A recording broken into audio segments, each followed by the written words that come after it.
Welcome everyone to the Dallas Personal Robotics Group's June 22nd monthly meeting. Our speaker today is Bob Cook, who is the current champion of the RoboMagellan competition, and he's going to be talking to us about object detection, how to train AIs to find cones, and so very interesting talk, very eager to find out how he makes it work. And so thank you very much, Bob, and I'll hand it over to you. Thanks, Paul, and thanks for inviting me to talk today. It's an absolute privilege to talk in this audience. As you said, and like I said for the intro, yes, so I'm going to talk about object detection with machine learning. This is specifically in the context of the contest RoboMagellan out of the SRS in Seattle, but also very applicable to RoboColumbus. And I think by the end of this, I want to try to convince people that this is applicable for way more than just cone detection. A little bit about me. I'm not going to read the slide, but it's the professional headshot, blah blah blah. My background is software development for way too many years. Currently, I work for a cybersecurity firm, and I have engineering teams in Canada and Germany. And robots has always been a hobby for many years. Always have lots of fun with it. Some intro, basically asking, just saying, putting all this in context. I'm not a professional at any of this stuff. This is all my experience. It's things I've been learning as I've been going. I'm going to have a lot of fun. I'm going to talk about classification or very specifically object detection with machine learning. There's a lot of other areas of AI. Lately, it's been all these large language models, generative AI, diffusion models and such. This isn't going to get into any of that stuff. I think it's fascinating topics, but it's not in scope for this. Today's topics, I wanted to do just a small scene setting with what the RoboMagellan contest is about. I think that the audience probably already knows, but I'll do that anyways. I was going to talk just very briefly about the robot that I've built for this, and then we'll get into the actual meat and the fun parts of the content. RoboMagellan originally was inspired by the DARPA Grand Challenge, and for people that remember, that was essentially a contest that was promoting the idea of autonomous vehicles navigating. And these days, it's commonplace. Back in the early 2000s, that was kind of seen as that was the next big thing we all wanted to pursue. And for hobbyists, building full-scale vehicles and running out in the desert wasn't particularly necessarily approachable. So the Seattle Robotics Society collaborated with a lot of people, ended up designing a contest that they called RoboMagellan. It's small scale. The idea is basically you're in the order of hundreds of yards, not hundreds of miles, kind of thing. You're also dealing with much smaller vehicles, RC car, or type things. The idea is to do this in a park, an urban park, so grass, trees, even people. There's going to be other structures, and I've got a couple pictures to show what that might look like in the Seattle area. This is just a picture from the very first one, shows some of the brave people willing to come out and try their hand at building a robot for this, and also the variety of robots that were built for that first attempt. There was tremendous enthusiasm, and at that time, the Seattle Robotics Society was promoting a $1,000 cash prize for somebody who could actually complete the course. That faded out as it became kind of a more approachable idea, but it really got a lot of people interested in the early days. This is my robot that I built for this. This is actually the second robot that I built specifically for RoboMagellan. And the first one I found was just too small. It was an RC truck kind of scale. This is about, this is a much larger robot, a much larger vehicle. It's, if you were going to compare it probably to the RC truck world, it'd be about a 1/10 scale truck, a little bit larger than that. The first one was always getting stuck on things like curbs and such. This one doesn't have that problem. This is the kind of layout of how things are interconnected. The parts that are very interesting for today are going to be the Raspberry Pi 4. So last year I was using the Raspberry Pi 4. Talk a little bit about later about what I kind of where I'm going with this project.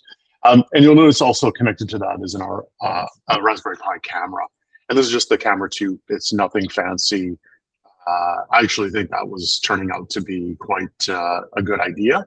And I'll talk a little bit more about why I thought that was true. But certainly at the time, this is what I had available. And this is kind of where my journey started. So my objective in this kind of, setting out to do this is for the RoboMagellan contest, you're really trying to find 18-inch orange plastic cones. The cones are always in an upright position, but the things that are highly variable is the terrain where you might find them. And also, if you were here at the very beginning, David pointed out that it's quite cloudy many days in Seattle and sometimes a bit damp. So lighting conditions are quite different and they can vary by day.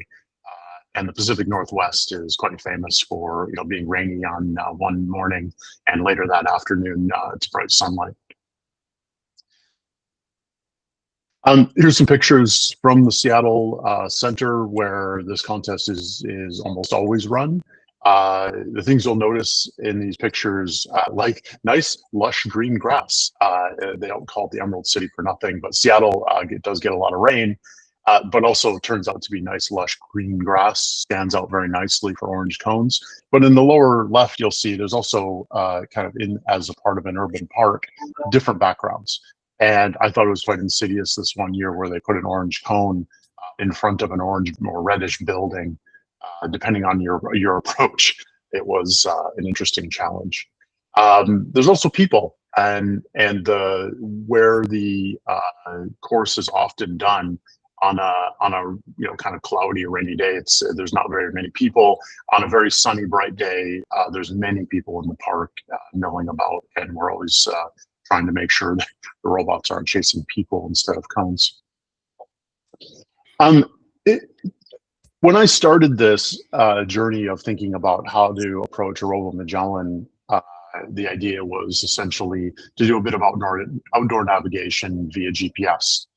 That's not the only way to solve the problem, of course, but GPS is one way to do it, but it's not very specific in the sense that certainly, unless you're using some of the more advanced techniques with base stations or such today, you're going to get maybe a few meters, a few yards kind of localization with GPS on a good day. So my thought was, okay, I'm going to get into the general area and then use a camera to find the cone.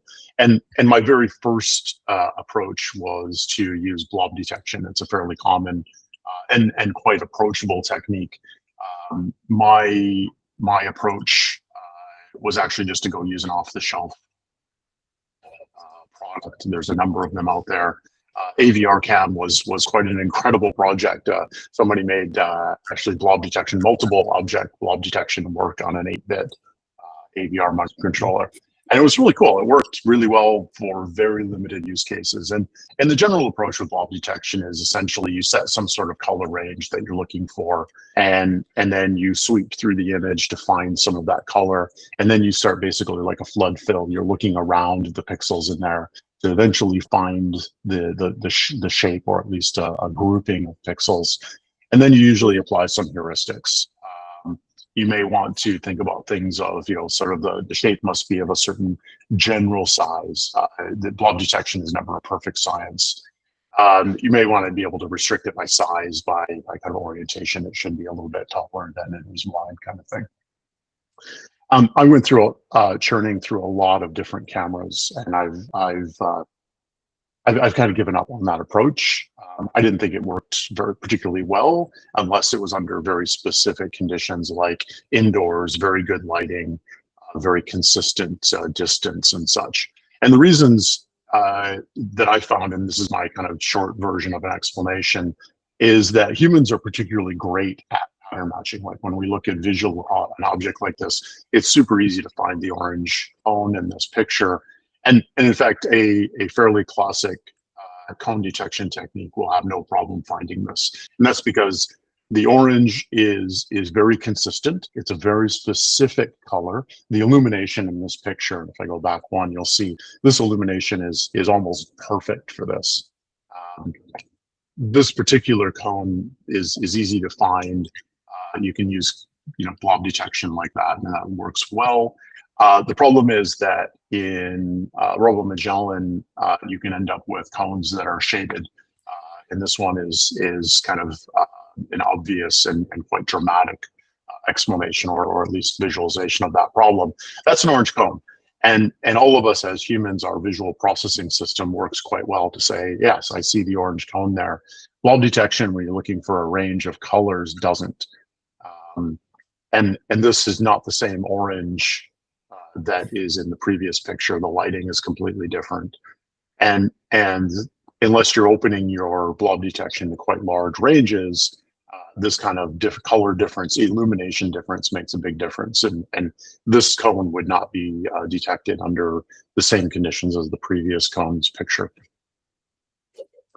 This is another one. It's an interesting one. It's the same picture, a slightly different angle, and you'll see that it basically, the illumination is quite different.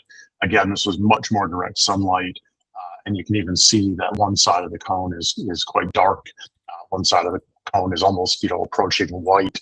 These are definitely distinctly different colors, even though, again, as humans, we see this and it's like, well, of course, there's the cone. Blob detection doesn't work particularly well without basically kind of opening up your ranges quite a bit. And wide range of colors tends to be leading to false positives as well.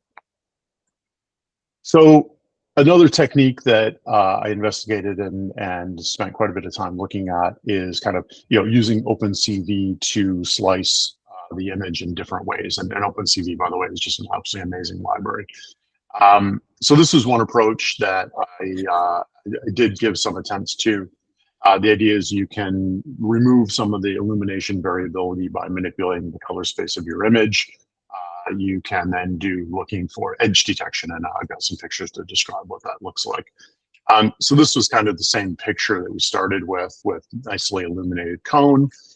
You can basically remove some of the illumination. You're basically amplifying the red channel and dropping out everything else. And interestingly, you can kind of see in the grass here that there is quite a bit of red, right? There's a tremendous amount of red and blue and green in RGB images in places you don't expect. So when you start manipulating the color space, those things come out and become quite obvious. But what you can do is then start looking for edges. And the classic edge detection is basically you're looking for a very sharp transition in your color space. And so, again, this is kind of just a very crude representation, but one way is slice horizontally. You're looking for those sharp transitions, and you can basically repeat that over and over again, and you kind of build up kind of the edges of your sharp contrast. And that leads you to kind of finding some edges, and that's particularly a useful edge detection technique. And in this image, it works very well. This image also, same approach. The idea is that you can find edges pretty easily. It stands out quite a bit with that kind of an image processing approach. And so does this. This is a different type of image in the sense that it's not on a solid green or quite monochromatic background, but the same technique works in the sense once you drop the green and blue channels quite a bit, you see the orangey thing stick out quite a bit. The problem is that edge detection will find lots of edges in your images, so you have to do a bunch of heuristics on top of that. And of course, because of the color thing, you might not want to use color ranges. But anyways, it was okay. It worked fine. It was okay. I decided at that point machine learning was kind of the thing I wanted to do. That's the content here, so we're just going to skip ahead to talk about that. Machine learning is not new. It's been around for a long time. Certainly in the last kind of 5 years, it's come out quite a bit in popularity in many different forms. But I'm going to focus on image processing, what I think of as object detection, and really it's in the realm of image classification. So here's the Wikipedia kind of definition of that, and I pulled out the text statistical algorithms. Those two words for me as a layman in approaching this basically means it's the magic black box. So if we look at this at an image of a cone, and this is just a different image, but same ideas. There's a very distinct orange cone in here. Machine learning works quite differently than any other, kind of human-driven or human thought process kind of classification. The idea is that basically what you're going to do is you're going to take that image and slice it into all the component parts, and it starts running those parts through a model. And when I say model, I'll kind of describe what that means. But the whole point here is to find objects of interest, and you end up with some sort of bounding box, and most importantly, a confidence. In the previous kind of thought process I had, and certainly in the other kind of things with blob detection or other techniques, you're really thinking of the world of that's a cone and that's not a cone, and it's a binary choice. And when you get to thinking about things in this approach, you really have to get comfortable with the idea of you're not really getting 100% yes or no. It's really what is the confidence value in this example. It's 0.87, 87% confident. The algorithms came up with the idea that in this particular region is an object that you've identified. It's classification, or in some ways you could also call it a prediction. So this is a fairly small scale version of what these models, when I talk about a model, what's really going on. So this is a picture that I borrowed from the datascientist.com because it's a really good, simple explanation. It's talking about face detection, doesn't matter. The idea is what you have is this kind of network of weights. So if you imagine each of these little gray round circles is a formula. You're going to make a decision, and that's why these nodes, each node will then branch into different directions based on the outcome. So you have some input from the left-hand side of this image, and as you work through this network, you're eventually essentially reducing and reducing and reducing to the point where all these individual data points, all these individual formulae come up with an answer, a prediction. And as I say, this is a very, very simplified approach to describe what's happening. But this is kind of when we talk about a neural network with weights, this is what's going on. And each one of those little gray circles you might think of it as a mathematical expression or a formula.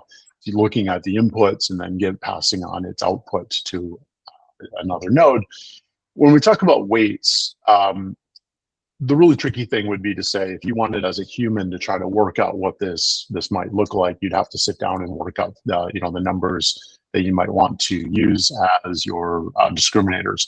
Obviously, the inputs are pixel data. You've got all the different pixels of your image, and in many cases, you're having to slice the image into different subsections. There's a bunch of things that happen to make that kind of optimize that process of the slicing and areas of interest. But effectively, you have pixel data, you have numerical pixel data, and you have to run it through some sort of algorithm, and you're going to pop out the other end with deciding that I have a confident value of X. And trying to do this as humans would be probably impossible at any real scale.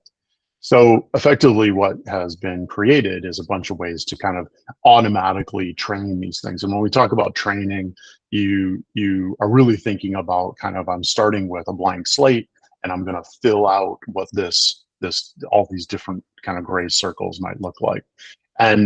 And for me, at least, for me, it would be mind-boggling impossible to think that I could actually do this by hand. So nobody does this by hand. This is what training and automated training is all about. When I started looking around for how to do this, I stumbled into this project called Ultralytics. And they also have this acronym YOLO, Y-O-L-O. It stands for You Only Look Once. I think it was an inside joke in the early days of the project, where it's the idea of you have an image and you're going to make some predictions about what you see in there. The thing that caught me about this project was, one, it was Python based, so I could actually integrate it into the Python code that I was already using for my robot. And the second is, I was totally happy with this idea of training AI models in seconds. Not knowing what I was in for, marketing is always going to make it sound better than it might be, but in reality, it actually is not seconds, but at least it's very approachable and practical. And this is the project that I ended up with. There's a bunch of them out there. The nice thing about the Ultralytics thing is they make a bunch of Python packages that you can basically, you start with one package, and then it basically has a bunch of tools built into it, and it's a one-stop shop. It does the training, it can do the prediction, you can do export. models from touch a little bit on that later. And so, on the surface, this seemed to be way more approachable. Certainly when I started looking at this kind of a thing 5 years ago, there was nothing like this. And I got really excited by the idea, like, hey, maybe this is practical these days and could be used for my application for cone finding. So the first thing I did is looked at kind of their, like, how does this actually work? And this is literally an example from their website. It literally is, kind of like import this package from this Ultralytics thing. So you say, okay, here's my model, and where it says YOLO v8n.pt, that's a PyTorch model. And what that is basically a big blob of those kind of pre-trained weights. And then you literally just say, run the model through some images, and then you get your results back. And it was like, well, that seems too easy. That can't possibly work. So I took an image that I had and I used their original model. It's their models are trained on the COCO dataset, COCO dataset. And that data set is about 150,000 images, and it has 80 different recognition kind of items in it, classifications. And it's by far a very relatively small data set, by the way, and a relatively small set of object detection. But with this image, it actually was interesting because this was an image that I had taken, and actually, by the way, it was quite an accidental image I ended up capturing with somebody walking their dog by my cone when I was collecting test data. But I ran this through, and interestingly, as advertised, it found the dog and it found the person. And it also found with 30% confidence, a little hard to read with that green on green, but it says umbrella 0.30. So I have no idea why it thought my cone was an umbrella. Sure. It does not have any training, any data for traffic cones at all when it started. So this was kind of where it all started. And this is where I kind of thought, at least it did what it was, was advertised on the box. It predicted dog and it predicted person, and it predicted something else that wasn't what I was expecting, but at least, kind of gave me a sense of what it was going to be able to do. And by the way, the YOLO V8N, the N part just stands for nano. It's the size, or therefore the complexity of the model. But smaller can be better for small scale robots. So then I looked at kind of their docs for how to train things. This is basically, it literally is a one-liner. You have to run, it's YOLO is the commands, and then everything else is just parameters that you're giving. So this is again from their examples. And then when I started doing this, it was basically like, okay, what's the data set YAML file? And anybody who's not familiar with YAML, it's just another way of describing kind of keys and values, key value pairs. In this case, is basically like, okay, essentially you're providing some information about where your image set is on the file system. And then you give it a model.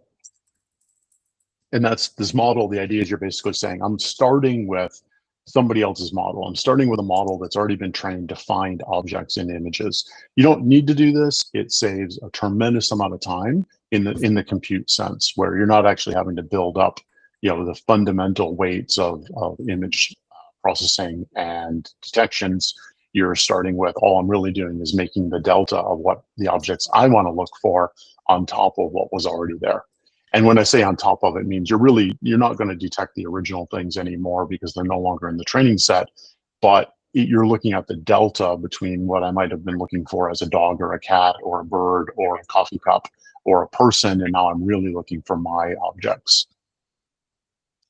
And brief aside, anybody who wants to go on the same path, you should at least know, particularly if you have any interest in taking this into a commercial sense, the Ultralytics stuff has some very specific software licensing. It's available to enthusiasts and students, and that probably covers most of us, under what's known as the AGPL, and that's a particular open source license. They do specify if you're going to use their software, particularly in a commercial sense, that all of your software that calls the YOLO libraries and all of your models are now going to be under that same license. And there's just a link to go see where you can read the license if you want. So that's a brief aside. That's just to get the kind of legals out of the way. For hobbyists, doesn't matter. All the GPL stuff isn't really a huge issue for us as hobbyists. So machine learning really breaks down into the 5 steps. These are the things that I ended up doing as part of all this. You need your data set. You're going to do some labeling, and we'll look at what that means. Then there's the training exercise. It's a little bit less rigorous than going to the gym. And then you have to do the testing and deployment. So I'm going to talk about each of those. The most important part is the first parts are manual. The second part is automated. And that makes it really quite nice. So what I did is I made my robot's called Ferdy, Ferdinand Magellan. But basically what I did was made Ferdy as a robot. I programmed it, and I said that basically like drive forward and collect, just sample images from the robot. So this is with the camera, the Raspberry Pi camera. So I took the cone that I have out to various places around where I live. Fortunately, I live in a park that has some reasonably nice features. And I said, put the cone out, some distance from the robot, and then basically just roll forward and take pictures periodically. So I did this for, I don't know, probably a few hours on different days of weekends here and there for a while. And the idea was to essentially build up a data set that was using images as sampled by the robot's camera itself. That gave me the same image resolution, the same image perspective, exact same kind of situation, or from a photography sense, the same conditions that the robot would be operating in the real world. And so this is just a video clip of basically the different images. It's just animated, so not a whole lot of interest there. How many images did you take? We're getting there. Good question, though. So here's some sample images as well. Now, the upper left corner, it looks like an orange cone on a black and white image. And the reality is that I live in a complex where we have underground parking, and lots of people own black and white vehicles. So that actually is, believe it or not, a color background as well. It's just on gray background. I have never seen a RoboMagellan or RoboColumbus event try to run inside of a parking garage. But for me, it wasn't about that. It was more about the wanting to have a varied background and varied lighting conditions and such. So some of these other objects are probably a bit more realistic, but still, again, you're just collecting up sample data. It does turn out the selection of your images is kind of important. Here's some more, and you might recognize the one in the upper right from when I was talking about sample data early on with blob detection. These are just, again, images I collected out in the field with the robot. It's also important to collect up negative cases. This turned out to be really easy because the robot would often, veer away from the cone or, go past the cone and just collect extra images. But you do need negative cases. You need to have data that represents images of similar backgrounds, lighting, similar conditions, but aren't going to contain the object of interest. So that's fine. I got a data set, and yes, I promised to get right to the question of how big was the data set. But the second step is to take your images. You don't need to do this. There is some training approaches that just say, let the algorithm work out what must be the object of interest. I ended up going down the path of labeling. I found, from what I did, the bit of research and things I could understand, labeling does seem to be of value in the sense that you're going to tag exactly the part of the image that's of interest. I used a program called RecLabel Pro. It runs on the Mac. It's like $25 in the App Store or something. It's not the only one out there. There's free alternatives. There's stuff like RoboRealm that's all online. The idea is to manually annotate the images and collect up kind of your original images from the robot, and then labeled kind of with what it is you're looking for in there. In all of my images, there was a single object of interest. My data set was all about orange cones. So this is just a full screen version of what that looks like. And literally, you're using kind of a paintbrush kind of tool. You can do it in a few different ways. This program is just one of many, but the idea is essentially you're going to end up showing the training program, here's the thing I'm actually interested in, and here's, by the way, what the label is. And I got good enough that I could mark up an image like this in 10 to 15 seconds. And the tool's optimized for this, like where it's just a workflow. It's like, paint the image, tell it what the tag is or what the label is, move on to the next one, and you can get it. You just get into a routine, and it's actually fairly easy. It's fairly mechanical. If you're not feeling like doing it yourself, you can pay people on Fiverr to do image tagging or image labeling for you. It's actually the Mechanical Turk was the original version of doing all that as well. So this is what you end up with after labeling. Is essentially you have your source image. That's the thing on the left. After you've done your labeling, and in this particular way of this very specific labeling, you end up with basically a mask. And the idea is that the training program can use this as input to select the part of the image that's important and the part that's not.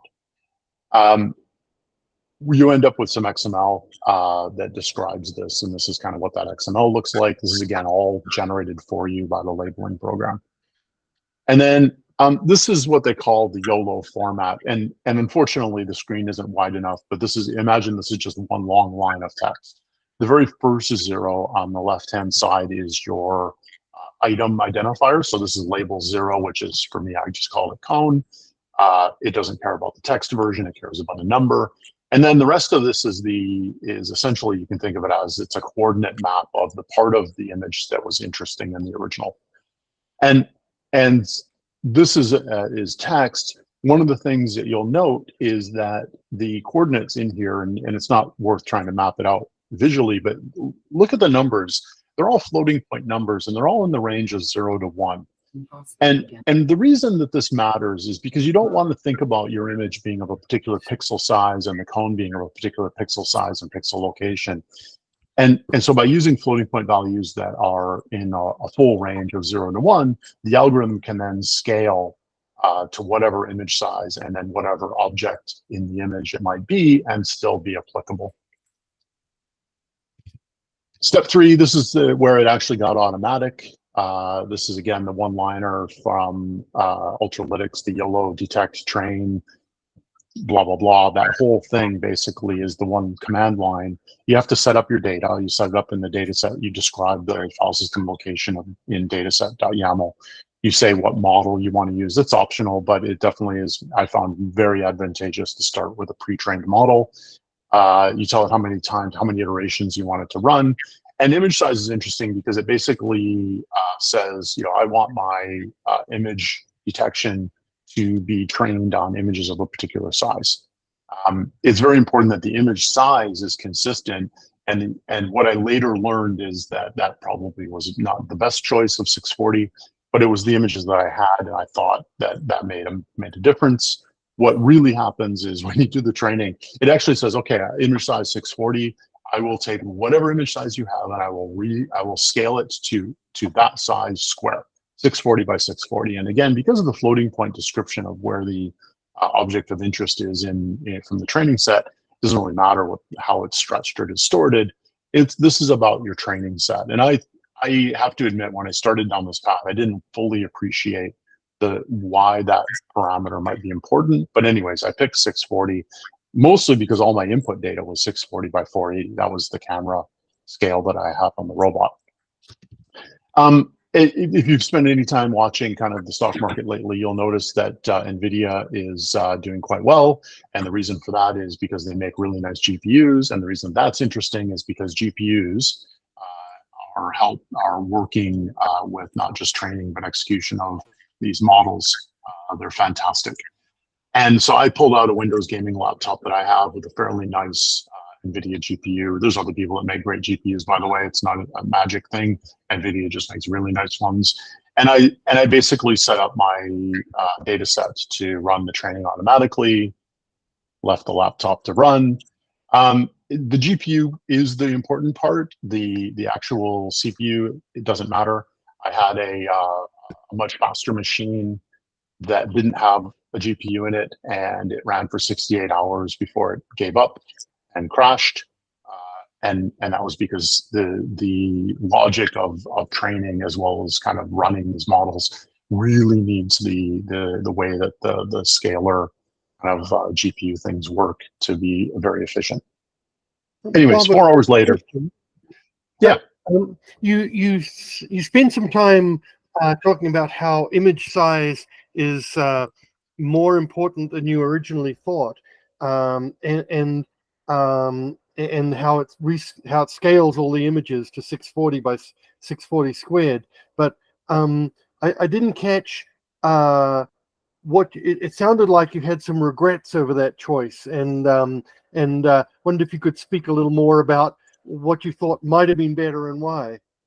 Yeah, absolutely. And so I think that regret might be the strong word, but I think that there is a fundamental relationship between the performance of your prediction with the size of your training images. Um, and I later found out that that data set that I started with, the COCO data set that was built to build these pre-trained models, they actually use images that are 128 pixels square. They do crop down quite a bit to the area of object of interest, but yeah, they're using 128 by 128 pixel images, and that's because essentially they can process these things a lot faster in order to build up the model that you have. And you generally will not suffer a lot of performance degradation of the model until you get images that are just far too small to be representative. So I did some experiments, and I got about a 30% speed boost by reducing that image size parameter from 640 to 320. There's no particular reason I picked 320. I just, it was a number, it was half scale. But it was a performance issue for the robot when it was actually doing the object detection on board. And it turns out to be less important about the size of your image that you're trying to do detection on, and much more about the size of images that were used to build the model in the first place. And we'll get to why that mattered here in a little bit, but yeah, definitely performance of image prediction is where it's all at. You're trying to do image prediction as fast as you can. Thank you. You bet. So now the nice thing is also the training actually tests itself. So you can give it training extra data to say, like go do the prediction and such. The reinforcement idea, the idea is that basically is cycling through images to work out kind of how to adjust weights in order to optimize to get the best results of the predictions you're desiring. So again, back to the training set, I've labeled my training set, I've given it a bunch of negative cases as well. And the whole training process is an iterative and in my case, reinforcement training kind of approach, where essentially what it's trying to do is say, I know what I'm supposed to be detecting in these images, and I will continue to tweak the weights and alter the weights and kind of manipulate that whole weight network in order to get the best results out the other end. And then this is kind of just a thing that it kicks out at the end to say, here's how I've validated that I'm getting the most optimal results possible. The nice thing is it's all automatic. That's why it takes 4 hours. It's just cycling through the image set and continuing to kind of automatically reevaluate its results in order to get to a decent network. So here's the image that I started with. So this, if you remember, I had a dog, I had a person with about 50% confidence, and I had an umbrella with 30% confidence. So after my training, of course, I've said, ignore all the stuff that you knew about before, so to speak, and now really focus on what are cones going to look like. And this is a prediction with my model after the 4 hours of training, is that it came up with a 97% confidence that that part of the image is a cone, and it basically doesn't care at all about the dog or the person. And so I consider that a reasonably good place to start. I was in good shape, I thought.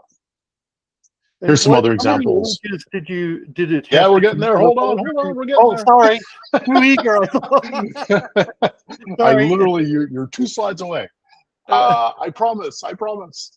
So here's some other sample data that I had when I ran the prediction on it again, and kind of came up with quite satisfactory results. Again, it's all about statistics. You're saying with some confidence factor, I believe these predictions are your label cone. So okay, here comes the fun part. So Ultralytics they're recommending, if you're going to do this approach where you're training on top of an existing image detection model, and that's what I did. This is their recommendations. You're basically supposed to collect 1,500 extra images per feature. So in theory, it would have been 1,500 images of a cone. They specifically talk about, and the things that are quite obvious when you think about it, you want different lighting conditions, different backgrounds, as many different variables. Now, in my case, I was really interested in the stuff that would come up in a RoboMagellan contest, and by extension, RoboColumbus is quite applicable as well. And I didn't care necessarily about running, kind of cone detection in the snow or cone detection at night. These weren't particularly interesting problems, but anyways, these are the recommendations. They also highly recommend kind of having a different validation set. The idea is you've labeled two sets of images. One set of images that is here's my prediction. And by the way, here's a completely independent set of images that also have the correct prediction. For example, here's a cone, but it's not used in training. And the idea is that you can use the training set, and they build up the training set, and then they run it again against the validation set, and then it can kind of reinforce its learning. And they say basically you also want to have a bunch of images and 10% extra images. So I guess 150 images where your feature is not present. The idea is that it needs some way of knowing that I haven't found it. There's quite famous and funny stories about training data sets where, essentially like all of a sudden, the only way you can detect some particular object is if it was done in the winter or something. So anyways, you want to have these kind of ideas in mind when choosing your data set. This was way more than what I really ended up doing. So here's what I did, and I guess back to Ray and to Paul's questions. Here's what I ended up with. I had 357 total images, and 227 of them actually had a single column in the image, and it was labeled. And then everything else that was there was essentially images that didn't have cones in them. I didn't use a separate validation set. I just said, use the training set for the training and use the same data set, same images with the labels for the validation. So that was kind of that reinforcement. They do say you can do that. There's nothing that says you don't want to do that. I think that if you're trying to get optimal results, you wouldn't do that necessarily. But hey, that's how we go. And as I've been mentioning a few times, I started with the pre-trained models that were trained on the COCO data set, the images that did dogs and cats and coffee cups and flowers and birds and such. So, I got pretty decent results out of what I think of as a fairly small data set. And as I say, I probably, I was trying to think about it, maybe, over the span of a few weekends and such, kind of took the robot out into different environments and captured, 350 some images. Probably 4 hours of time, not a huge amount. It was easy, right? You just put the robot down, put the cone somewhere in more or less in front of it, press a button and let it run. And that would let me collect up the images that I needed, because all I do is I'd take a picture, store it to the file system, take a picture, store it to the file system. And the robot would just be moving as it was doing that. So as it was moving, it would just snap some pictures and save them up. And then, as I said, the labeling, once I got the hang of it, I could do it very quickly. That's just an evening's results kind of thing. Bob? So I noticed with your rect label that it seemed like you were basically highlighting the part of the cone and masking away all the rest of the image. So is it that the main output of that process was to show the cone in different view angles and different lighting? Exactly.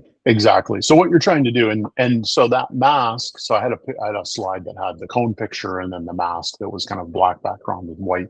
And all that is used towards then to say, okay, and then the next step is to output that kind of outline in text form, that kind of 0 to 1 kind of scale kind of image area, so that when the training was happening, it was like, okay, that's the region of interest.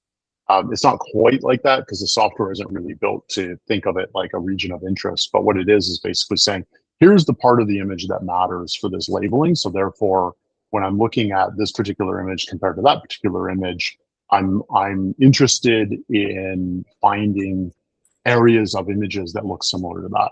And because I've labeled it and eventually essentially just pointed literally like, here's the object of interest, here's my cone, in very different backgrounds and lighting conditions and even viewing angles. Like because I put the camera, I had the camera on the robot and it was the exact same robot kind of images that were going to be used. Yeah. They would just, it was always the same, you know, kind of that way. I actually think that had a factor in it. Because the thing I've kind of wondered, I've always wondered about this is that the negative images I get, but in terms of the positive images, I've always wondered. I could swear I've seen some papers or videos on this, but why not have the object on a completely flat background, and then you can use like automation to vary the image color ranges and lighting and all that other stuff. And it seems like that's maybe one way to generate. There have been some, and you're absolutely right. There's ways of, and there's been techniques explored with generating artificially, supplied kind of training sets. Now, in my experience, I'm not an expert here. I looked at kind of from my particular application. I'm looking at kind of, I want to find cones for the RoboMagellan contest. Yeah. And therefore, I really focused on like, what's the robot going to see in that particular environment?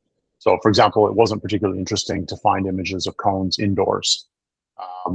I didn't try to find any training data that would be on, you know, kind of what you think of as a green screen background, because those aren't going to happen for the RoboMagellan event. Likewise, you know, road cones on the side of a road in a busy highway, also not going to happen for my stuff. If you're trying to do this for image detection in general, it becomes a much harder problem. And yeah, collecting data is a huge challenge. So simulating or kind of synthetically creating training data can be a very good way to just expand your data set. But you do have to be careful. And I kind of, you know, it was trying to draw without getting too down into the rat hole. But there's a great history lesson.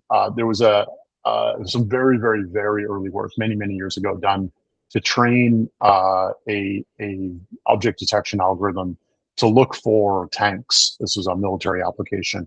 And the work was done in Finland, and they ended up collecting a lot of training data in the winter. And it turned out that pretty much any vehicle of sort of tankish shape on snow was identified as a tank, and anything that wasn't on snow pretty much was never going to be a tank. And that was just training data. Like, you have to be very careful about what you're collecting up and assuming is your data set for your application. It just makes me wonder when, because we have a Tesla Y, and that thing detects cones like you would not believe. I mean, believe it. All ones, the wide ones, the striped ones, the bright of day, the dead of night. It's just amazing how well, and it's dozens of cones at once, and it plots them on the screen. It's just it's stunning, and that is basically because they've collected up a huge source of training data. I don't know if Tesla is bothering with manual labeling anymore. I suspect it's all, you know, kind of the non-labeled approaches.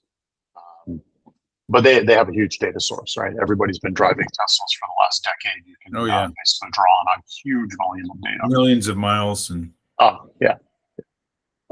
I only wish I had that opportunity to collect it with my robot. Yeah. They said they stopped manual labeling. Yeah, it doesn't shock me. Like, why would you bother after a while? Manual labeling is great when you're going to have a very limited set of input data, and you can kind of get better results that way, particularly from smaller models. Like Tesla's running some serious hardware on their cars, and they can use some fairly complicated and complex models. You know, my model had 168 layers. So if you think back to earlier in the presentation, there was that network of the kind of, you know, directed graph. My model has 168 layers, and that's a very small model. You know, thousands of layers is not that unusual. I always thought that that's what those CAPTCHAs were doing, getting us to train up their data, right? By labeling it. Tell me which pictures have a motorcycle or a traffic light. The other version of that is that that's why they have to be continuously getting more complicated, because people use machine learning algorithms to beat them. So they scrape the screen looking for what are the keywords that you're looking for, motorcycle, looking for traffic lights, whatever, and then basically can go off and do detection or prediction on the images. So yeah, like beating CAPTCHAs is a serious business. Cybersecurity stuff, sorry. Okay, let's put this on the robot. So the model itself turns out to be, after training, about 6 megabytes. So not very big, quite small, but quite compact. Turns out it doesn't really matter. It's really about how complex your network is that defines the size of it, not the volume of images that went into your training set. So you're basically looking, once you choose your base model, or essentially looking at, how do you get, where do you start with your network? How many layers do you want, et cetera? That's what really defines the size of it. And 6 is very small. So the Ultralytics example I showed earlier of Python code, that's almost exactly what I do. I did a little bit more, and we'll see in some samples here, but basically every detection that I do, I actually save. So I can go back and examine it over time. And that also gave me some interesting test data for the future. For people doing stuff with Python, there's this great package called Pillow, PIL is the short version of it. And it basically allows you totally easily to make annotations on the image before you save it. And then I set up a test mode. So here's kind of just a quick demo, and I won't take too long. But the idea is that I had this little just test mode I could run on the robot while I had it set up in my kitchen. And I could set up a cone and then run the detection and see how well it did. And actually, that turned out, I thought, to be a particularly valuable and good addition to the robot, so that you can basically go out in different environments and hit the button and try to see what would happen. Here's an example of an annotated cone with the metadata that I save. Every time I take an image with it, I save it away. I mean, these things are so small these days, and file systems are so big, you can just save them for infinity. You'll notice in this particular image that there's 2 very tiny orange cones in the background. Those were ignored only because the algorithm I used just took the first item that came back, and the first usually is the best. So the results are very good. During all my testing, I didn't have any false positives. That's kind of an interesting problem. The Raspberry Pi is not. Pi 4 is a good platform for many things. Running AI models is not one of them. The whole prediction, and you saw in that video, it takes a while. It's about 1.5, 1.6, 1.7 seconds. This is not real time, but it was what I had to work with in the contest. So what I ended up doing was basically doing a kind of I'm in the neighborhood algorithm. I thought, I'd get to where I thought the cone was around, and then I'd start looking for it. So I detect, do the image prediction thing, move in that direction for a short amount of time, detect again, and all that. This is not the ideal way to do it, but it's what I had available. Here's another short video, kind of show what's going on there. And the idea there was, like, I didn't have a ton of time, and I wasn't going to go buy a bunch of new hardware to make this work. But what I would do is basically periodically stop. The camera on my robot is on a servo, so it can actually pivot around and you can kind of see it. And in this particular day, apparently I was getting a lot of servo jitter, but never mind. It doesn't affect the image capture. And effectively what would happen is it would say, okay, I see the cone now and I know where it is. I'll move a little bit more. As John pointed out, RoboMagellan is a time-based thing. I wasn't particularly concerned with time. I wanted to get to success. And for me, success was finding the cone and being able to approach it successfully. And so this technique was good given the hardware limitations I had at the time. The Raspberry, as I said, the Raspberry Pi 4 is not a particularly great platform for this, but it is workable. You can make it work. And I guess back to the point about that image size parameter, if I had known and had more experience and obviously more time to experiment, I would have done that image size parameter probably like maybe 200, and it runs these models a lot faster. So as I said, I got about 30% speed up by just saying, instead of trying to sample the images to 640 by 640, to do it at 320 by 320. My images were not particularly cropped well, so getting smaller than probably 300 or maybe 250, 200 probably was going to be not sufficient for training. But then I kind of was surprised by some of the results, as we'll see. So I'll skip this just in the brevity of time. From the RoboMagellan event, I captured, of course, I captured the images from that day. Literally, the robot just remembers everything that it takes pictures of and does predictions of. So here's a cone that was kind of nestled in a tree. I know the white outline is kind of obscuring the picture a little bit. That's just the annotations I add to say here's where the prediction ended up. And you'll notice the lighting. There's no way that blob detection was going to find that cone, and so that was an interesting one. Not without kind of fairly wide range, and then there's some other objects in this area that might have been picked up by that. Here's another view of that same cone. The robot had moved, so this is basically that idea: stop, find the cone, move a little bit, find the cone again. It's not very accurate. But it did do well enough to find the cone and get it in the center of the picture. And again, with 94, almost 95% confidence, that's a pretty good outcome. So again, you don't even need a full cone. I never had any training data that had partial cones in it, and yet it found a partial cone, didn't even think about it. Like, sure, that's probably a cone. This is a video that I was particularly excited about, like super happy about, because this worked. This was the perfect example of what this was going to do. The robot was using GPS up until this point, and I'm really happy it stopped there, by the way, because there's a nice steep drop off that once it crossed over that, it was probably not going to be able to see the cone. But that's okay. Now, the fact that the robot is 90 degrees to the cone wasn't a problem, because, as I said, I've got the camera on a servo that can go 180 degrees, so it can easily find it.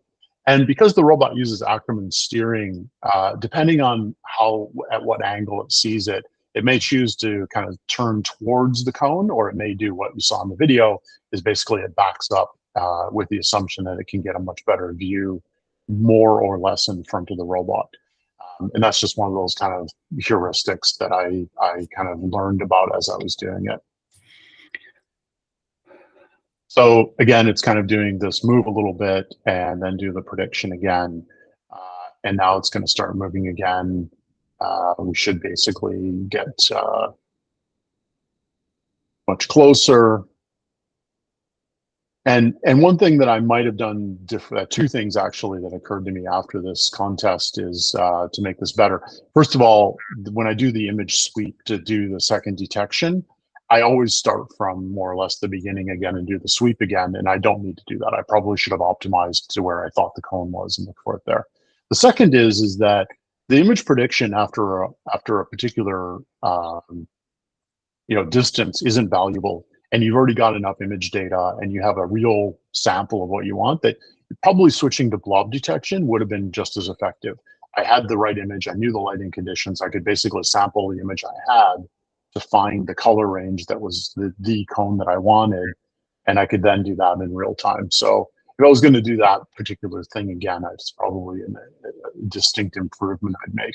And it's now gone up and gently touched the cone, and now it's thinking about, okay, it's got to go to the next cone. So it turns around, works out where it's going to go next and all that, but we'll just skip ahead. And one clarification from that video, Bob. Yeah. You said that an optimization would have been to not do the whole sweep. So when we were watching the robot sitting there, was it actually sweeping its pan tilt camera around at 1.5 seconds, 1.6 seconds per recognition to decide which of those, which direction the cone was in? Yeah, it really does that. So it actually, it's not a continuous sweep. It's got fixed positions. The Pi camera has about, gosh, I can't remember the exact number, but it's got a fairly good field of view. So you don't have to sit and move each increment around. But yeah, I think it's got like 4 positions that it might look around. Actually, it's like 3 on the left, 3 on the right, 1 in the middle. So yeah. Thank you. Yeah, absolutely. So here's another image. This is actually from that particular run. So this is the first image that it saw with the prediction. Here's the next one that it found. and as it approached, it kept getting better and better. And of course, like, you know, the real world, right? So everything worked great in the lab. Everything works great in all of your testing. That's why you go out and do testing. But there were some unexpected results. That's a cone. I have no idea why. I mean, I do know why. It's a cone because it was some of that orange construction netting that happened to be in a particular part. If you look at this image, nobody would say that's a cone if you're a human. And that's where this machine learning stuff can be a bit fallible. The confidence level is very low, and obviously the dimensions of this rectangle make absolutely no sense at all. This was something that, again, I had never encountered in my own testing, and therefore hadn't really thought a lot about. An obvious improvement here is to kind of have a low bar on the confidence side, where you basically reject things that are below a certain confidence threshold. And obviously you can use size, the dimensions of the rectangle you get back of where the cone is to decide if you really think it's a cone or not. I didn't do that. Another surprising thing was how far away it could detect what it thought were cones, and this was a cone. This was not the cone the robot was looking for, but it got totally confused. It got turned around. And again, the advantage of the pan and sweep is kind of obvious. The disadvantage is you run into problems like this, and this is where it was ending up looking at the wrong cone, and it started to go in that direction, and things went awry. This one really blew my mind. It was like this was a cone very much on the other side of the field. It is the cone. It absolutely is a cone, and this is where I starting to look at not just confidence, but also thinking about the size of the cone. And not just looking for, kind of, is it a vertical rectangle kind of thing, but also the dimensions itself. Is it the cone I'm looking for is probably a decent heuristic to look at. Again, this kind of confused the algorithm, and at this point I basically gave up. Now, courtesy of Doug, he's collected a bunch of images, and I took a sample of them and just ran them through to see what the results were. And actually really good, right? So, it's like in the upper left corner. I never trained the model with multiple cones, and yet it had no problem finding multiple cones. It differentiated an orange cone from other colored cones because, of course, RoboMagellan doesn't use green cones. I don't care about detecting green cones. If I did, I'd probably need to collect training data and all that. I thought the image there that had the reflection of a cone was interesting because it didn't find that the cone was upside down. And I'm betting if I inverted that image, like rotated 180 degrees, it would probably find the reflection rather than the actual cone that'd be pointing down. Nice green grass there, by the way. And then the lower left corner is super interesting because it actually, it looks like it found two cones, but if you look closely, it actually found two cones, but one is overlapping the other. There's the cone on the top that's the kind of the darker color, and its bounding box extends to include the bottom part of the other cone. Again, nothing I ever trained for. It just happened to be, this was the training set. So the other images here are probably, quite representative of what you might find for RoboMagellan. And Doug was doing some experimentation, I guess, with sampling by, basically lightening the image quite a bit there in the lower right. Here's some more images from his data set, making sure that, things that are cones are cones, and things that aren't cones. The one on the lower left is interesting. Like, I think that's a win. That's the I put the little check mark because that's not the cone. That's not a cone that would appear in a RoboMagellan game or RoboColumbus, I guess, in the sense that, as far as I have ever seen, nobody's ever using traffic cones that have tape on them. A lot of cones in the real world have white tape. This one was a bit unusual. In the lower right, I put the question marks and the kind of emoji because there is a cone there, and we're going to look at that one. This one's like, I don't know what you'd ever do about it, right? So in the small scale picture, it might even have been hard to see a cone. Doug has a picture of a cone on a fence that there's not a huge difference in contrast there with the orange cone. My model failed completely on this. It didn't see a cone there at all. I'm not sure, really it would take a lot more data, images as training data. to do it, maybe you'd have to do some other, kind of processing on it. That was a pretty incredible one. I had no idea. I didn't expect it to find it, and I wasn't disappointed in that sense. Of course, the joke is at every RoboMagellan event is, somebody's going to show up wearing a T-shirt with a red cone. Turns out you can go buy these things. This was a generated image, but that's just an easy prompt. But you can go buy it. Literally, there's stores online that will sell you T-shirts with orange traffic cones. I don't know who buys them, but yeah, it's always the joke that somebody's going to show up at an event, and sure enough, with my model, it's a cone. So I've been talking for quite a while. The outcomes, we're coming to the end. The outcomes, why did I think this worked? Like my theories. So first of all, I do believe it helped quite considerably that I was using a training set of images that came from the robot. I was using, exactly the same camera, and I think that actually matters less than it might generally. But I thought the camera, kind of at least the viewing angle made a big difference. My application, detecting orange cones, is actually detecting orange cones for RoboMagellan, or in many cases it would work for RoboColumbus as well, is a very constrained application. We're outdoors, we're not in terrible conditions, we're out there in the daylight. There's a lot of factors that kind of work to limit the data set that's, the variability that's going to be required. And of course, the orange traffic cone is a very specific thing. It was picked very much as a thing that would be in high contrast to what you generally find. Although in Seattle, at Seattle Center, there's often construction that uses orange cones. So yeah, we often have had, in years past, had to move the cones around to make sure that they weren't being in the visual track of the robots. So coming to a summary of all this, I hope by the end of all this that I've kind of tried to, I hope that I have convinced you that training a machine learning model for object detection is practical.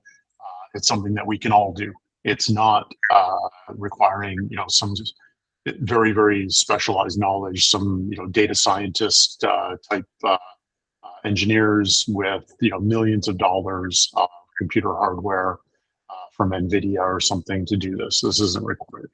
You can do this on fairly mundane hardware, and the training part isn't nearly as daunting, I think, as it certainly wasn't daunting once I got into it. And I hope that I've kind of shown enough that you'd be convinced you could do this as well.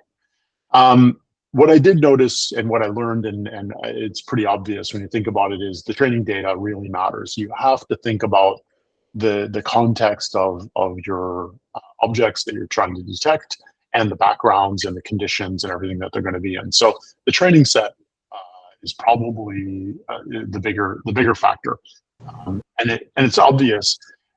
I've talked to a lot of people over the last kind of 12 months about my project, and a lot of people came to the kind of conversation thinking that somehow camera quality, like I needed some high resolution camera, very expensive lenses, etc., mattered, or that I needed high resolution images. It's like, yeah, no, not really.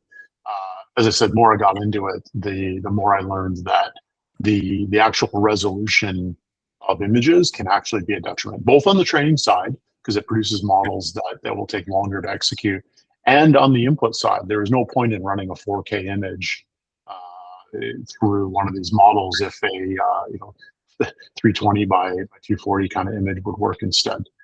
And it's quite remarkable. Like, you do not need high resolution imagery at all. These models are quite resilient in that sense. The other thing is these models, once you've got a trained model, you can run it on all sorts of hardware. I was running it on a Pi 4. I've run it on a Pi 5. The Pi 5s are nice. They're much faster with a CPU. They don't really have a GPU that's practical for this kind of stuff, but it doesn't matter. And the actual prediction time on like I said, on a Pi 4 was about, say, so about 1.6 seconds. It dropped to about 500 to 700 milliseconds. So quite a bit faster, still not real time, but that was on a Pi 5. I think the AI accelerator that's been announced for the Pi 5 thing would be an interesting thing to pursue if you wanted to keep going down the Raspberry Pi path. I thought the disappointing part is that it requires you to use the the same connector that you might use for an SSD. I know there's also USB plugins. Google was using or selling the Coral AI accelerated NPU that you can use for this stuff. They've been very hard to buy. For a while, I was stalking all sorts of online stores, so I don't have any personal experience with them. There are a number of applications, dedicated cameras. The Oak D is a perfectly great example. There's a few other ones out there that essentially are running the compute hardware right onto the camera itself. I've never tried them. I think they're probably a good answer. You connect them up to your device with a USB connector. The thing that you need to worry about is kind of what's the compute speed of those things. So I don't know how to express it for these CPU only kind of Raspberry Pis. The Oak D thing, it runs a chip that runs about 4 trillion operations per second. You've probably seen the little $15 kind of Grove AI things that claim to do gesture detection and all that. And for $15, it's pretty amazing. But those are like 0.05 billion operations per second. So it gives you kind of a scale. Those things are running very tiny models. So TinyML is a thing where it's highly constrained, tiny models, very specific applications. You might be able to make it work for this application. Maybe. Never tried. Question about the different platforms that you're talking about in this AI cameras and such. Are you saying that the model that you trained on Ultralytics would likely be able to be ported to these AI cameras, or are you saying that they might work generally if you trained them on the source data? No, you can definitely port models between the hardware platforms.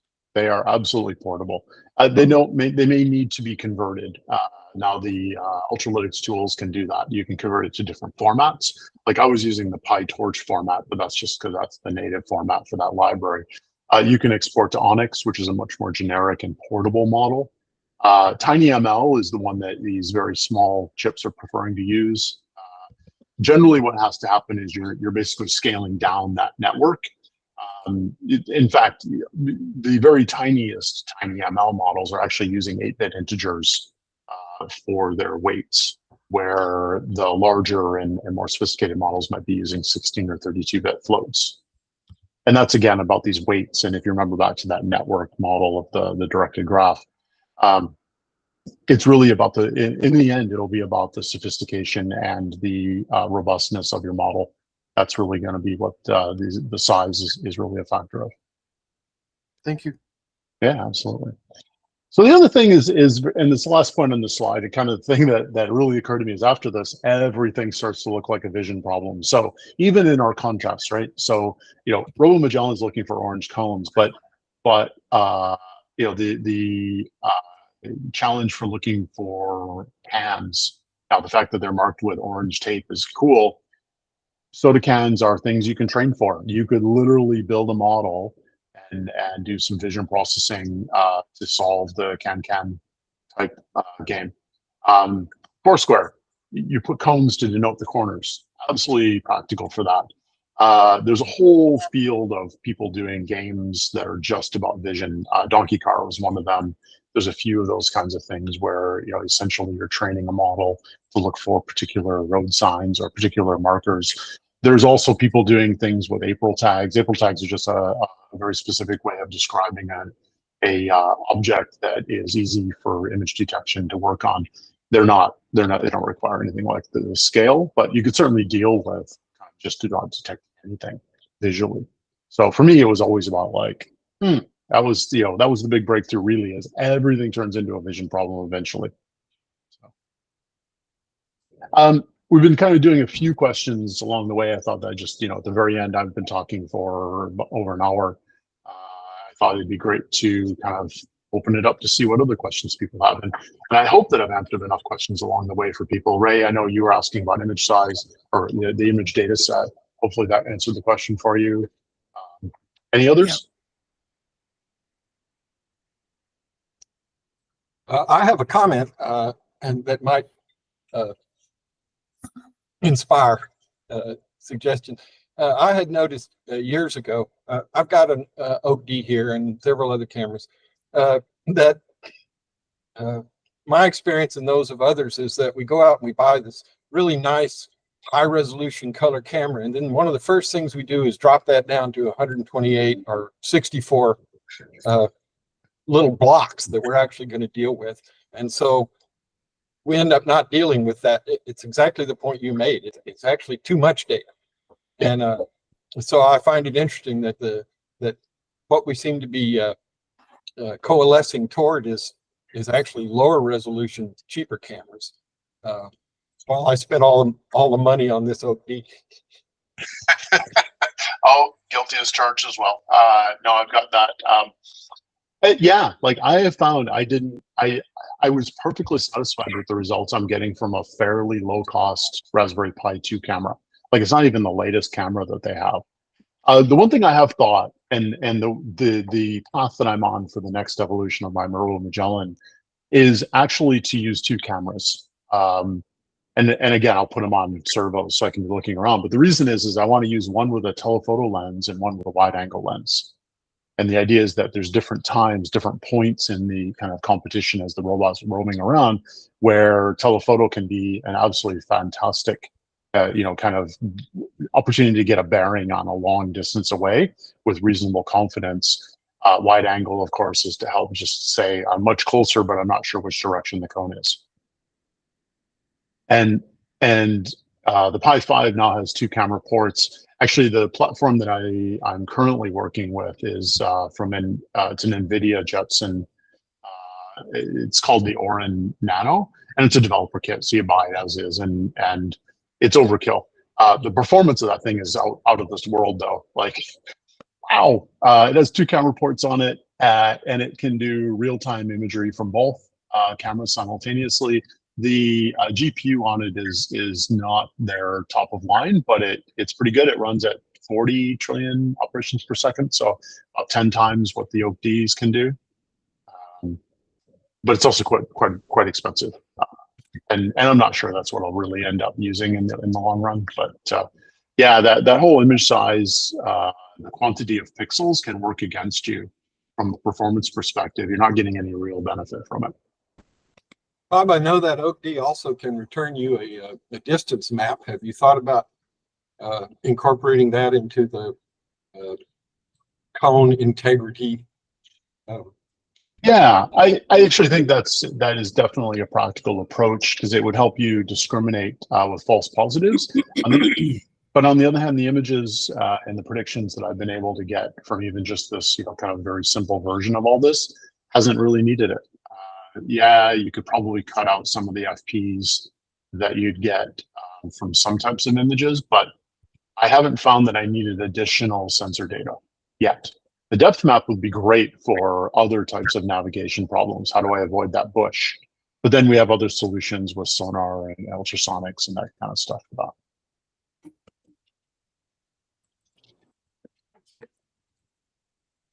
The thing I like about the OD is it does both the depth map and the object inference on the camera, and you can hook it to a Raspberry Pi Zero, and absolutely. basically just feed the metadata that you've gathered from those two operations back to the Raspberry Pi at 30 frames a second.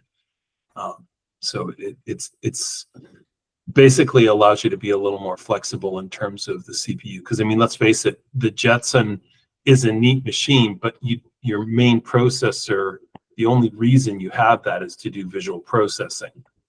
And if your camera can do the visual processing for you, then you can use something much simpler and cheaper to do everything else. Yeah, totally agree. Absolutely. Bob, if you've got any experience, or you were talking about the Jetson Nanos, and I've played with those, because I'm very much want to take Belch in that direction as far as object detection. But and it's been kind of hinted on. I want to kind of try to use it for more like object avoidance and that sort of thing.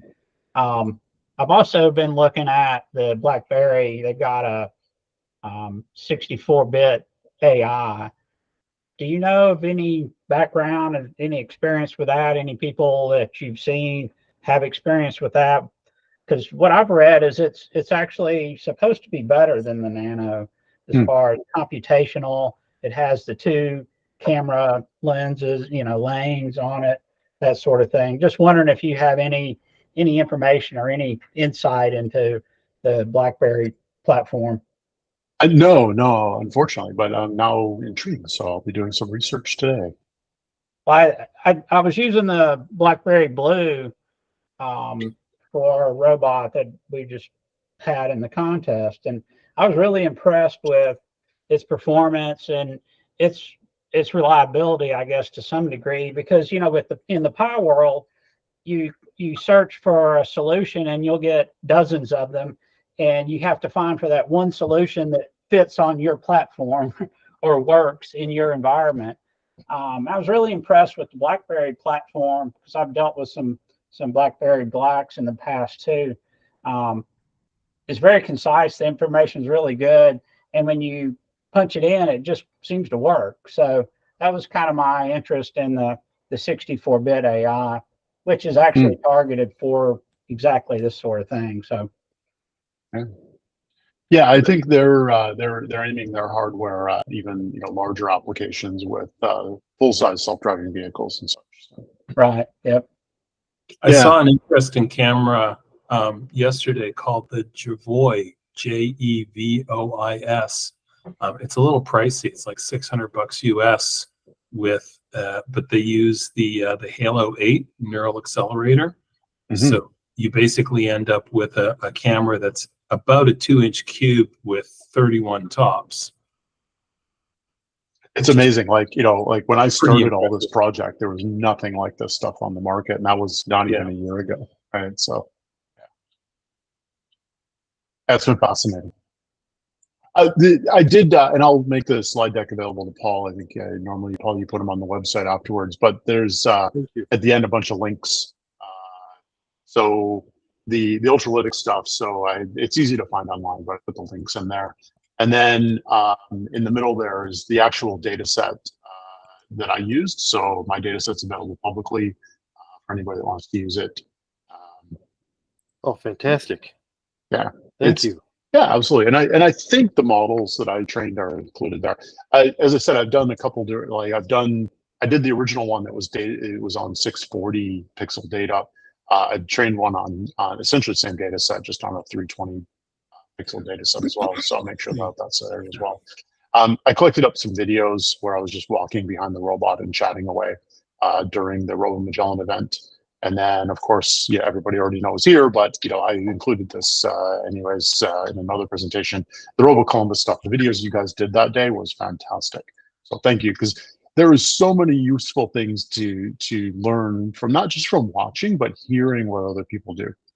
So, and with that, I'm just going to exit this, and I'll stop sharing. I'll go from there.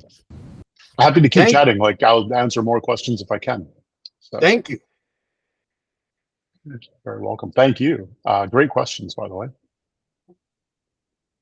And yeah, this is like the beginning of my journey. As I said, like I see vision problems everywhere now. It's like, oh, robot contests. I haven't figured out how to get it into a sumo robot, but that little 2-inch thing, it might be an interesting way to do it. So. But yeah, Did you certainly say all the that, outdoor events we've been doing, or even a lot of the indoor events now, it's like, well, we've created markers, right? Visual markers for us in some form. It is funny how when you have sorry, go ahead. I was going to say, it is funny how when you have a hammer, everything starts to look like a nail or a peg. It's very true. Unfair. What did you say that your starter data, your pre-trained model was? Was it the CocoNet or was it something else? So the model itself comes from the same people that produce the Ultralytics library. So there's, again, It's like you have to kind of go through the whole process. So Ultralytics is just the company that essentially both commercially and for open source produces a bunch of Python code that you can use that wraps typically PyTorch as the actual ML engine. But they have other things that they're integrating, and they give you all of the Python stuff that you need to do to make one-liners, to make, do prediction and do training and all that. So all those examples I was showing are all the Ultralytics. That's the result of the Ultralytics project. They produce models, pre-trained models that they call YOLO, and on their website is the history of YOLO as a project and a model. And the current stuff that they use works on YOLO V8. And that's just one generation. And I always think of it, and previously had thought of, and probably many of us do, around, V1 is then naturally succeeded by V2 and V3 and V4 and now there's V8 and there's a V9 and a V10. But in this world, V9 and V10 have been kind of branched off and do different things than V8. So maybe if I was more knowledgeable, I might know why I'd want to pursue those. But anyways, V8's been fine for me. There were They produce diversions V8. in YOLO back in V4 to V5, Yeah. right? And yeah, different people taking it different directions. But And that's true of V8 that's- and V9 and V10. Yeah. So, yeah. but Yeah, my, it's not a my linear progression. And then those, sorry, I was just going to finish the question. Sure, The answer sure, is sure. the YOLO models are trained on the COCO data set that Microsoft makes available. No, I know, but the actual pre-trained model that you started with, That's the YOLO pre-trained model. Yeah, that's been trained on the COCO data like set. there's a lot of different versions or flavors of those. And so I was just wondering which one specifically it was. And then I was sort of wondering, so for example, do you know how many labels were in the pre-trained model? Yeah, there's about 80 objects that are identified in that pre-trained set. So I'm wondering if you, this is just, I haven't done this particular thing before, but did you compare the performance of the pre-trained model against your resulting model? And by that, I mean so say take your hardware as baseline, and the frame rate that you're getting out of that for cone detection. But if you ran the pre-trained model and did person detection, would it be about the same or would it be different? Do you know? I do know. I've done limited experiments. But yes, the prediction time is constant. Because it's basically coming from that pre-trained model, right? And yeah, in other words, basically, even though you're ignoring other labels, it's still doing classification over all of the things that it possibly could have had. yes and no. No, because my model will no longer detect the original labels. Yeah, but it's that sort of reporting thing. But it not does under have the hood kind of. Yeah, it's still Exactly. grinding through the same Right. network. Yeah.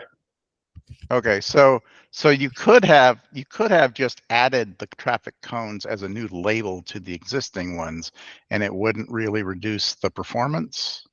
That would be my belief and my, again, limited experience. Yeah, that's how that works. What it would have required is I use the data set from the original training in addition to my training set for cones. I suspect that would have been the thing that really is the difference maker.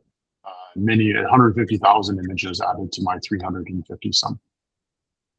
I guess the reason I was going down that route is if there's already this ability to differentiate different things in the scene, that maybe you could also classify groups of existing labels into things these are all of the moving things that are likely moving or could be moving in the scene versus these are the static objects to avoid for collision avoidance, that kind of stuff. And you'd still and you wouldn't really be, it's more about what your higher level logic is just paying attention to, and you're not really going to get hit with a performance hit on that. Yeah, so you absolutely can get multiple labels coming out of an image, and that's been the really interesting part of all this. Is I don't know. My experience was, again, very, very limited in the sense I had a particular problem of I want to find orange traffic cones. Sure. Along the way, I've learned that these things could probably do just about anything with enough training data and enough time and compute resources, kind of thing.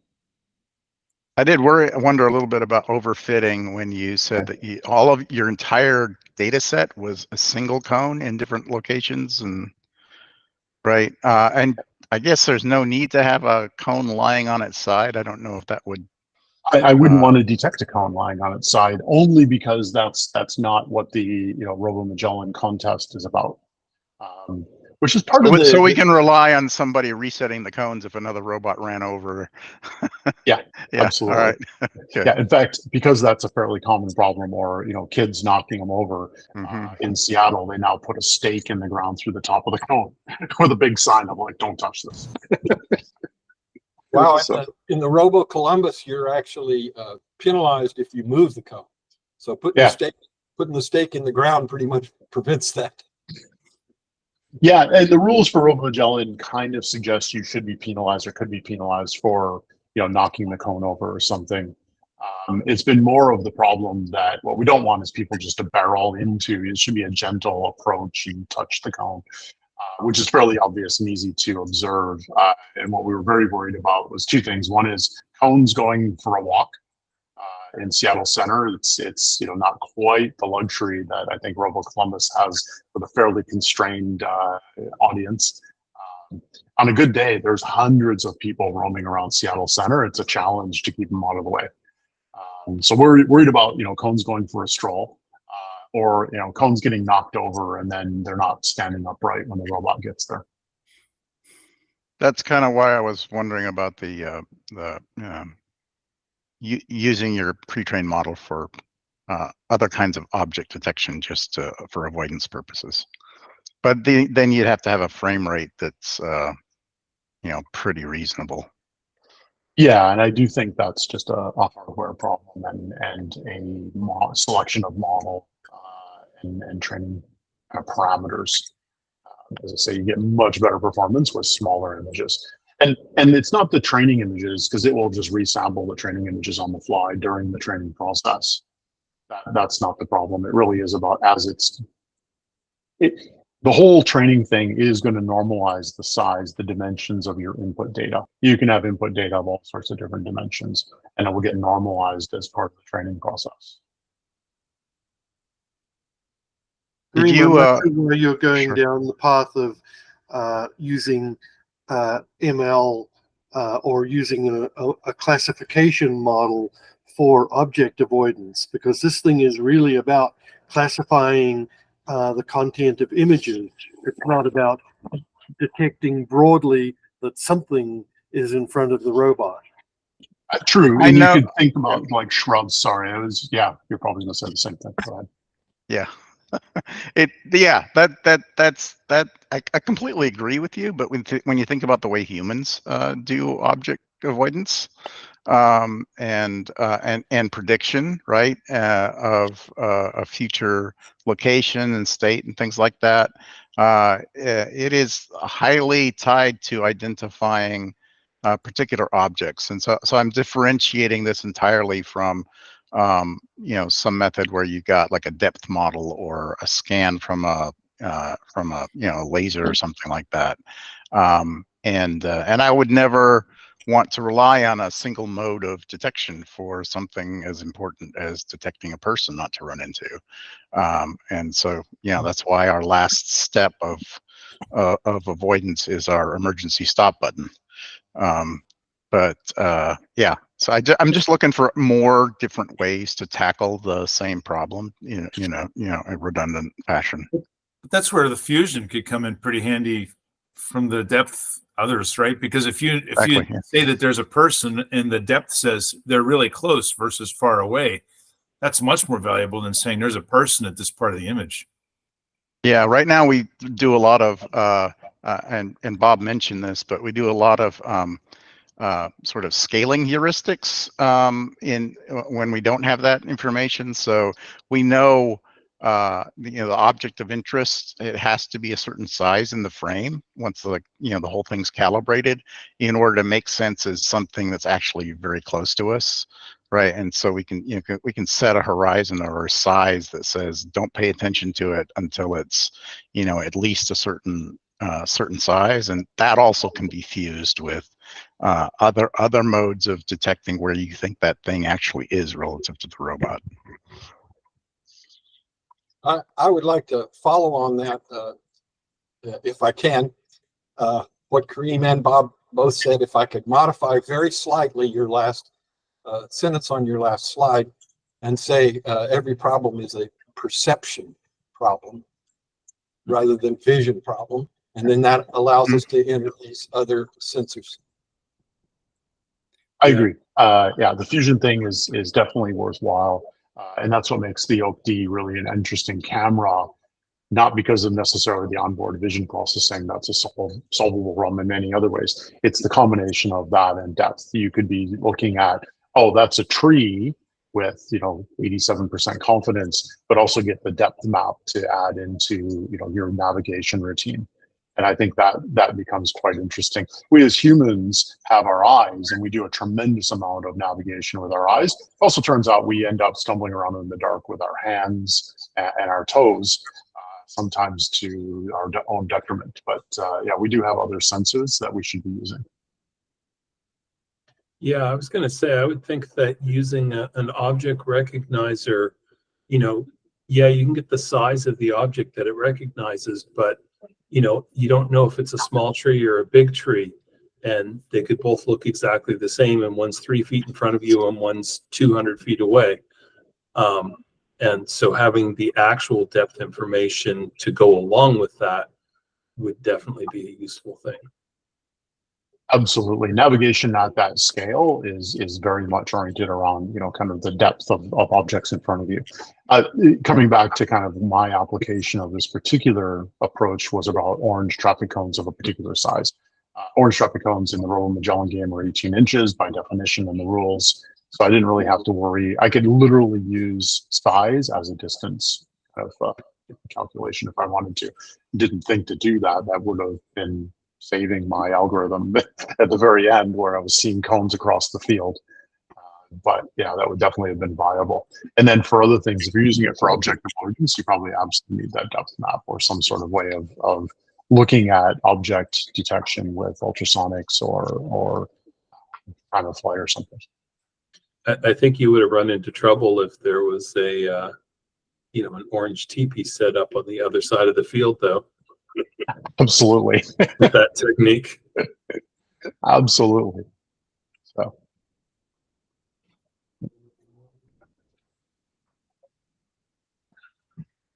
Did you before? I'm sorry. Go ahead, David. No, that's all right, Kareem. All I was just going to ask is, did you look at did you even try other people's pre-trained models or for this specific domain of traffic cone detection, or did you want to just explore this is how to do it? Certainly there was a big component of I want to see how to do it. I very much like the journey rather than the destination. I briefly looked at what other people were doing. There are a few that I found that seemed credible for specifically aimed at orange traffic cone detection. There was one project that I looked at. I didn't really try too much with it, but it was a student project, and even by that student's admission, wasn't very successful. But some of these projects are also old or not very accessible anymore. In the end, it was more fun and more interesting to do it myself. But yeah, I also I went into this not knowing very much and thinking probably incorrectly that somehow that if capturing images from my own robot with the same camera and all that was going to be, as important. And I kind of learned, no, not really, which in hindsight is sort of obvious, but yeah, it's, a naive approach. I don't know that it's necessarily obvious, but yeah, I mean, most of these things were designed around not having that as a limitation. I think the performance I got out of it in the sense of a robust model with very limited data sets was helped by the fact that it was, these very specific images, mostly from the angle of the image. But other images I've tested with don't seem to have this problem at all. The data set that Doug had was all sorts of images, all sorts of sizes, all sorts of angles. Didn't seem to be really a big deal at all.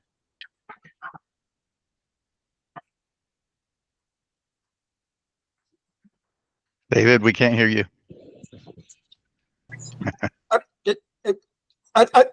Okay, I'm just doing that. Bob, I was going to offer only a very slightly contrarian view. First of all, excellent presentation. Thank you so much. And we're going to have the slides up on the webpage, as I understand. That's great. So I really appreciate this. And these are all things that I haven't really explored very much. I've been kind of out of robotics for a little while.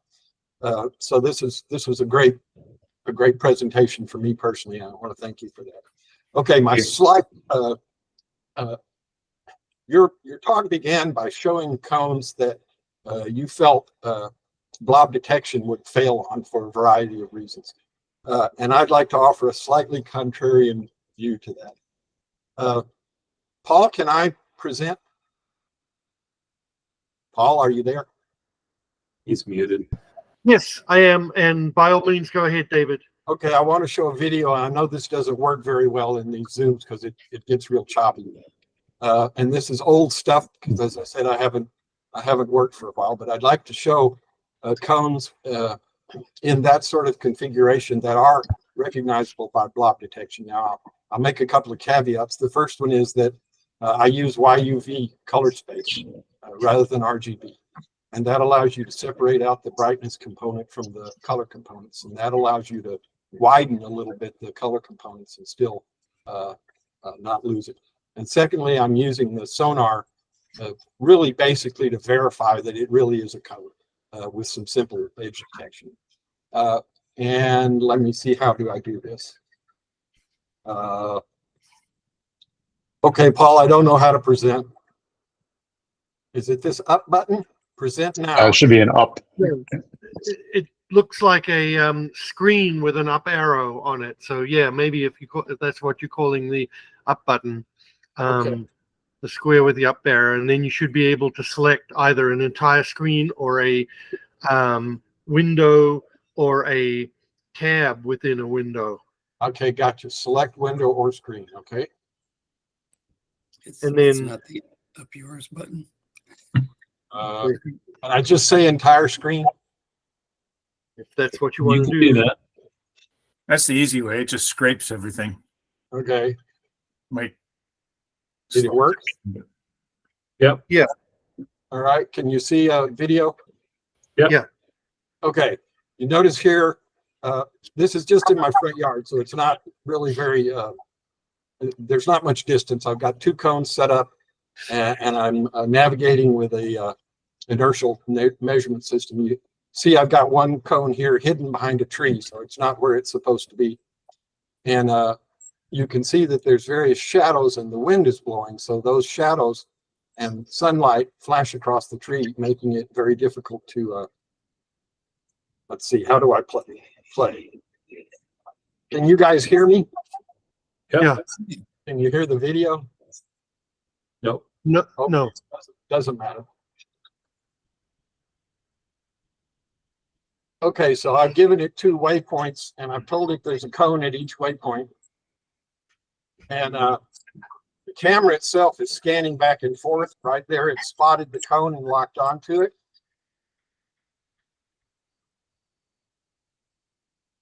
What camera are you using?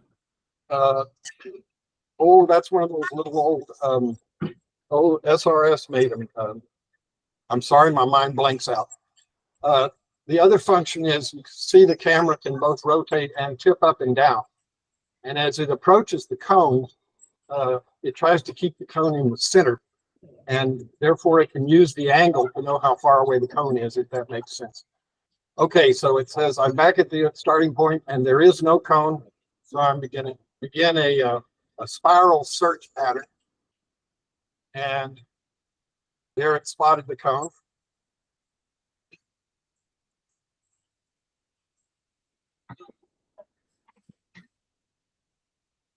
Can't really see very well, but that cone is actually changing color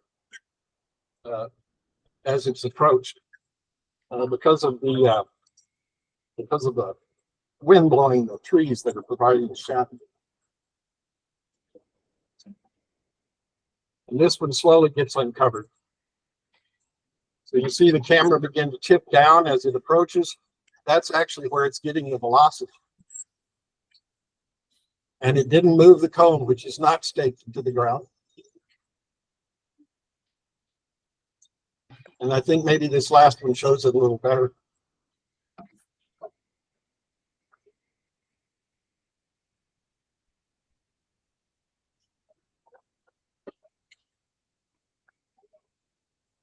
Okay, no cone at the waypoint.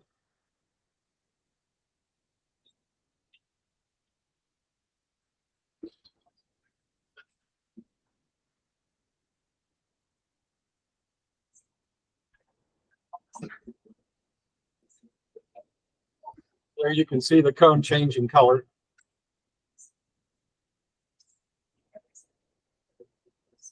So in this case, what makes this work is that the image returned by the camera is basically constrained by what the sonar can see. And as I said, the sonar is doing a real simple edge detection, meaning it wants to see it in one and not in the one on either side. That's fantastic performance. Well, thank you. I used to know how to do this stuff. Bob, can your six-wheel robot rotate in place? It does not. It's Ackerman steering. So the front end and rear are will steer, but that's just to make a better turning radius. So do you drive the two sides independently like with a skid steer? No, they're front and back.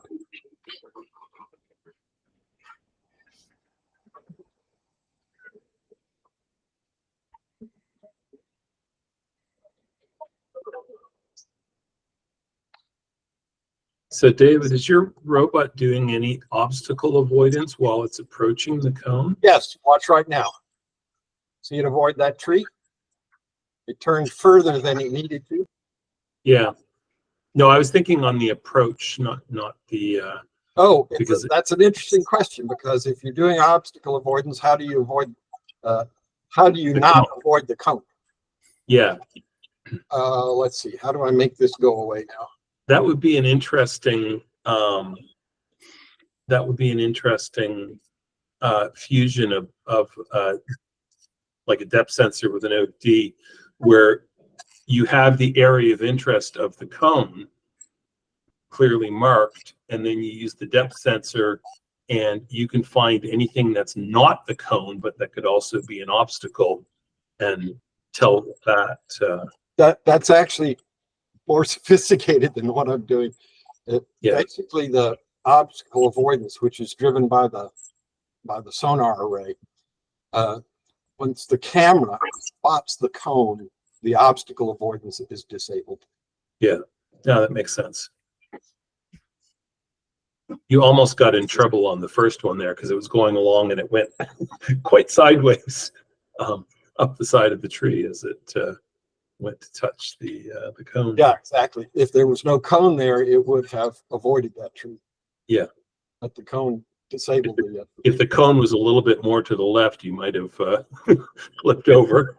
Well, all of the each one of the robots that I have built have a function in them that when you arrive at a waypoint at some distance away, depending on the size of the robot, you turn off the object avoidance. And that allows you to get to, for example, a waypoint that's right next to a wall that the obstacle avoidance wouldn't let you get that close. So it's just kind of a technique that basically you blind yourself as you get close. Yeah, no, I do the same. And it's for the obvious reasons that you said. So really impressive performance. And yeah, the blob detection combined with other sensors, I used the word perception. I thought that was very, very intuitive. That's kind of what's really happening. And it led to great success for you. I didn't have as much success, I think, because I was using some off-the-shelf cameras that had the blob detection built in.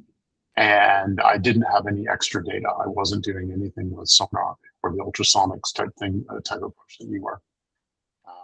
But yeah, you're right that the color space makes a big difference. You have to kind of change the way you process data, and